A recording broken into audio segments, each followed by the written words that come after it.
Gary, how's the injury situation looking to start with? We're okay. I think Bruno Martins Indy obviously came off after 20 minutes in the game at the weekend. Looks like he could be a doubt for the weekend, or he will be a doubt for the weekend. But I think other than that, we've got more or less everybody's trained. Always at any stage of a season, you've always got a few niggles and one or two players that could get worse and be unavailable, but most of them are small niggles, and hopefully they'll all be okay. How's Sam Clucas coming along? Sam's all right. He's doing okay. Yeah, I mean, I think when he first signed, we felt as though he was sort of a week or two away from training, or maybe sort of 3 or 4 weeks away from playing. At the minute, we'd probably say that's optimistic, but and I think optimistic because we feel as though we still want to strengthen that knee up a little bit more. And of course, the temptation when you've signed someone is to try and get them out there and get them in the team as fast as possible. But I think when you've had an injury like that, you just got to make sure that the strength is right, you know, and the medical team feel that if we can try and get through to maybe the international weekend, and that'll be a good time to hopefully get him back after that. So yeah, we're optimistic. It'd be nice to get him into the group. I'm sure he'd be desperate to get into the group. It'd be nice to have him as a midfield option. I'm going to say, because when he is available and when everybody's available, is it only at that point then you're going to be able to sort of really have a real handle on the strength of your squad and what's likely to be your best first 11? Yeah, I think that's always going to be difficult to get so early when you've got a lot of players. I think, you know, you look at the international break when the window shuts, and that's your group, and that's what you're working with, you know. And but what I would say is we've got a very strong group at the moment. You know, we'd all put pressure on ourselves to perform a little bit better than we have done in the first 2 games. Certainly, I think what we've seen, particularly Leeds' case, is that they're a very strong side. They've done exactly the same to Derby a week later.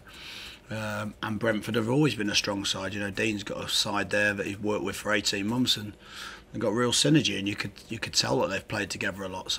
So I don't think we can be too discouraged. I think that, you know, of course we want to improve, and we want to start that improvement this weekend. First point against Brentford, obviously, and that's a positive in itself. So what have you been working on in terms of making sure that you hold on to those positives and build on them this week? Yeah, I think we've needed to do. I think we're at a point where you sort of presume sometimes that we'll do that anyway because we've got good players. But I think we just need to get those basic elements right to our game first.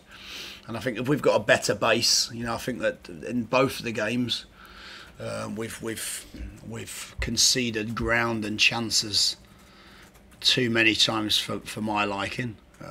Although we haven't been hurt that much against Brentford, you know, and they've had some chances, but so we just need to get those basic elements right, and we need to be harder to play against. We need to be harder to score against or create chances against, and I think along with that we will then create more chances, because I think at the moment some of our forward players are having to do probably too much defensive work, you know. So basically the same with anywhere you go. The basics have to be good. The basics have to be strong. And I think that gives you then a platform to go and create more. You know, so, and like I said, we've got the players to do that. We've just got to start raising the game a little bit, and they've worked incredibly hard this week to do that. I'm going to say, do you feel as if you're seeing those positives in training this week? Yeah, I think so. I think that what I've seen are a team that really want to work hard. I've seen a team that's a really honest bunch. I don't think there's players that don't want to work hard. I think what you've probably seen is just a team in the first few games that have been perhaps a little low on confidence, and that's understandable. I mean, people sometimes underestimate what it is to have a long run without winning as many games as you'd like. But like I said, we've got good players. They're having to adapt. Hopefully we'll adapt quickly. But certainly they're working hard, and they're trying to take on board the ideas, and we've had another good week, so we'll see whether we're another step closer to where we want to get to. Any chance of you bringing in more on loan before that window shuts? I know Coco Martin at Everton, for example, is one who's been heavily linked with you. Yeah, we're trying to do that, but I'm also mindful of that. You know, we probably haven't brought as much income in as maybe the club felt they would this summer. You know, in terms of some of the players leaving, so I have to whilst I have to say the owners have backed our ideas really, really positively, and obviously spent a fair bit of money at this stage. I'll keep asking them if we can just do a little bit more, but I'm also mindful as a manager that at some point I have to get that group performing better. I'm aware of that, and I can't. Just bringing new players in can't solve everything. So, but we will try to add in certain key areas, and we will try to move some players on, because I think that's normal with any group. But I've certainly got no excuses as a manager. And we want to try and show that improvement to everyone out on the pitch. Preston away then, a side that came pretty close last season, obviously, to getting in the playoffs and what have you, and they'll have ambitions to be there again this year, won't they? So it's just another example of just how tough life is in the Championship. Yeah, absolutely. I mean, at Derby last year, we just picked Preston to the playoff places, but they ran us close all the way. They're a very, very strong side. They work incredibly hard. They've got a team that's again played together for quite a while and got to grips with Alex's methods, and he's done a fantastic job there with not a massive budget, I wouldn't imagine. They've strengthened this summer. Well, I think they've shown that you can make good additions to the team, so I expect them to be strong. I expect them to be cohesive. I expect them to work incredibly hard. You don't get anything at Deepdale for free. Probably including the pies. I don't know. I'm only joking. So I think that it's one of them. You've got to go there and work incredibly hard, and you've got to make sure that you do those basic elements of the game incredibly well before you get a chance to do anything else. So we've got to be prepared to go there. It's going to be equally as hard as the first two games, but again, we have the quality in our group, but we've got to start to show that. Thank you, Gareth. Thank you. What was the injury to Martin's injury? I think he just pinched his Achilles tendon. I think again they weren't sure whether there was some element of bone damage in there, but I think the scans have shown that hopefully it's not too serious, and it's just a case of seeing how quickly he can get back and be comfortable. What you don't want to do, of course, with that type of injury is rush someone back and then be out for a lot longer, but hopefully Bruno won't be out for too long. I think the only positive with that was I think Ashley Williams' performance coming into the side. I think he performed really well. To say he hasn't played an awful lot of football pre-season, I thought he showed what he is, very composed, experienced defender, so with good quality. So we certainly have that to turn to. I'm sure Ash will be chomping at the bit if he gets an opportunity. You were saying Brentford, obviously a decent side, they're going to be there or thereabouts at the end of the season. Will a 1-1 draw be seen as a sort of a better result later in the season than it looks now? No, probably not, because we're at home and we want to win every game at home, So I don't think we'd ever see that as an okay result. I think you have to be respectful to Brentford and say that I played against Brentford a lot, and I don't think I've ever played against Brentford and won a game easily, because they're a very good side and they're very good at what they do. They've got lots of mobility, lots of energy, and like I say, they're always very well drilled. So we have to try to improve on that result.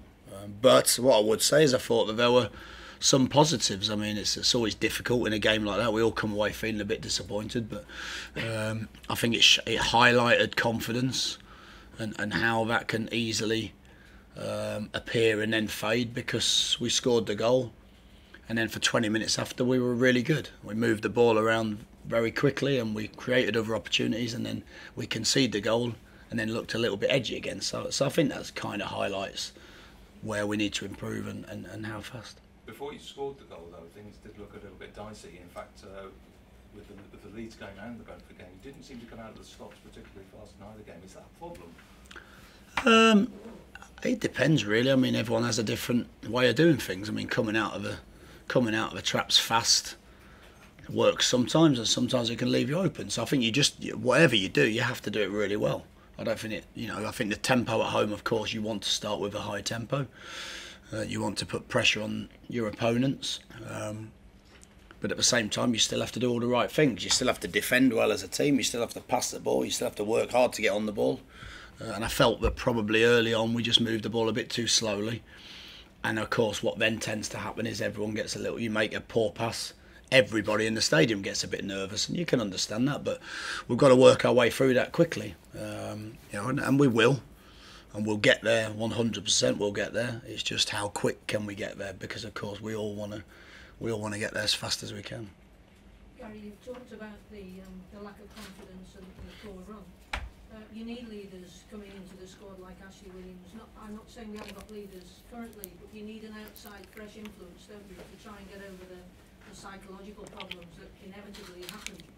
Yeah, and I think that's probably why we're still here saying we'd like to strengthen the squad further, because I think that when you're in that scenario, you can't strengthen it with enough fresh players. I think that gives the players that are there a lift, and it certainly gets you over some of those hurdles of, you've got 6 or 7 in your team that weren't here last year. Then of course you can't really blame the pressure or the nerves or the confidence, can you? So I think we want to keep trying to strengthen the group. I think we have to do that because I think you saw Saturday we're still not quite where we want to be, but yeah. So I think the leaders, the players we brought in, have added a leadership element to that. I think what you also want is you want the players within the building to step up and really show that leadership. We've got some players that we're not allowed. I don't think many teams now are loud and aggressive like they used to be. But I think players need to just take a bit more respect. I think for the right reasons we're a good group. But I think what we have to perhaps do is just take a bit more ownership on, being a vocal group out there on the pitch. Hey, folks. Anybody else? Just on Benicophobe, were they managing to score 2 in 2 despite somewhat performing underperforming? How important is that sort of goal scoring form throughout a season when in games maybe you're not performing but you're still managing to get goals? Yeah, I think what that shows you is, we brought Benick in to be the sort of 20 goal a season player that we haven't had at this club for a while, and what he's done is he started with 2 in 2, and I know one's. It's interesting when I read people saying, one's a penalty and one's a mistake. I get that, but he still has to anticipate the mistake, and he still has to take a gamble on the defender making a hash of it, and he still has to get in those positions. So as a striker, that's what you're paid to do. I think 2 in 2 is a good start, but I think Benick will say himself that not only as a team can we improve his service, but also he will get sharper and stronger the more he gets used to playing with the players. I think we could play to his strengths a little bit more as well. I think so, we could give him more balls over the top into space, because when we do that we look dangerous on Saturday. We just perhaps didn't do it enough. So yeah, it's a good start for him. I think there's been other bright sparks. I think Tom Ince has been excellent in the 2 games so far. I think he's been the standout player. So there are some positives, and we're hoping that we can have even more come whatever time it is. I was going to say 4:45 on Saturday, but as we know nowadays, it doesn't work like that. So let me very quickly work it out. What time's the kick-off? 5:30, 7:15, something like that. So yeah. Okay. Fabulous. Thanks, folks. Cheers, Gary. Cheers. Cheers.